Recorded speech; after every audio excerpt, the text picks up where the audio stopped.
নগদ টাকার গন্ধ পেলেই সক্রিয় হতো তারা। দিনের পর দিন রেকি, তারপর নিখুঁত পরিকল্পনা। রাজধানীসহ দেশের বিভিন্ন এলাকায় একের পর এক ডাকাতির পেছনে ছিল একই চক্র। সবশেষ উত্তরায় প্রধানমন্ত্রীর আত্মীয়ের ডিএল পেট্রোল পাম্পের ১.৫ কোটি টাকা ছিনতাইয়ের ঘটনায় গ্রেপ্তার হয়েছে ৫ জন। নিমপি মিডিয়া সেন্টারে সংবাদ সম্মেলনে জানানো হয়, নগদ অর্থ বহনকারী ব্যবসা প্রতিষ্ঠানই ছিল ডাকাত দলের প্রধান টার্গেট। মাত্র কয়েক সেকেন্ড ব্যস্ত সড়কে হঠাৎ পথরোধ, এরপর কুপিয়ে অস্ত্র উঁচিয়ে কোটি টাকার ব্যাগ ছিনিয়ে নিয়ে চোখের পলকে উধাও ৬ যুবক। গত ৯ আগস্ট ডিএল পেট্রোল পাম্পের ১,২১,৭৫,০০০ টাকা ব্যাংকে জমা দিতে নেওয়া হচ্ছিল। ঠিক সে সময় হামলে পড়ে ডাকাত দল।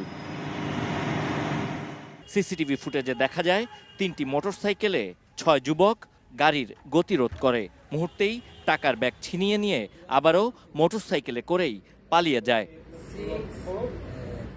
রাজধানীতে সিনেমার দৃশ্যকেও হার মানানো এই ডাকাতির ঘটনায় চাঞ্চল্যকর তথ্য পেয়েছে গোয়েন্দারা।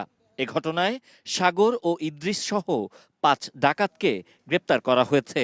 উদ্ধার করা হয়েছে ৪টি আগ্নেয়াস্ত্র, ২১ রাউন্ড গুলি এবং র্যাব লেখা জ্যাকেট। গোয়েন্দা তথ্য অনুসন্ধানের ভিত্তিতে নারায়ণগঞ্জ জেলার সিদ্ধিরগঞ্জ এলাকা থেকে প্রথমে ইলিয়াস শিকদার এবং জাফরকে গ্রেপ্তার করা হয়।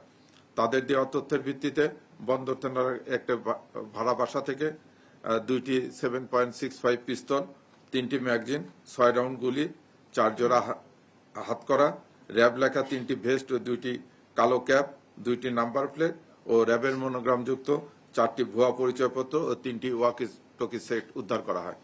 ডিবির তথ্য অনুযায়ী গ্রেপ্তার ৫ জনের মধ্যে ৩ জন সরাসরি ডাকাতিতে অংশ নেয়। এ ঘটনায় উদ্ধার হয়েছে ১২ লাখ টাকা।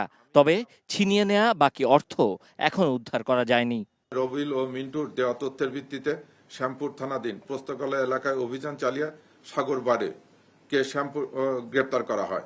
সাগরবাড়িকে গ্রেপ্তার করিলে তার ভাড়া বাসা থেকে এই লুণ্ঠিত আরো ৯ লক্ষ টাকা উদ্ধার করা হয়। এ পর্যন্ত এই ঘটনার সাথে জড়িত মোট ৫ জনকে গ্রেপ্তার করা হয়েছে। এই ডাকাতির ঘটনার মূল হোতা এখনো ধরাছোঁয়ার বাইরে। তাকে গ্রেপ্তারে এবং বাকি টাকা উদ্ধারে চলছে অভিযান। Sabbir Ahmed, star news, Dhaka.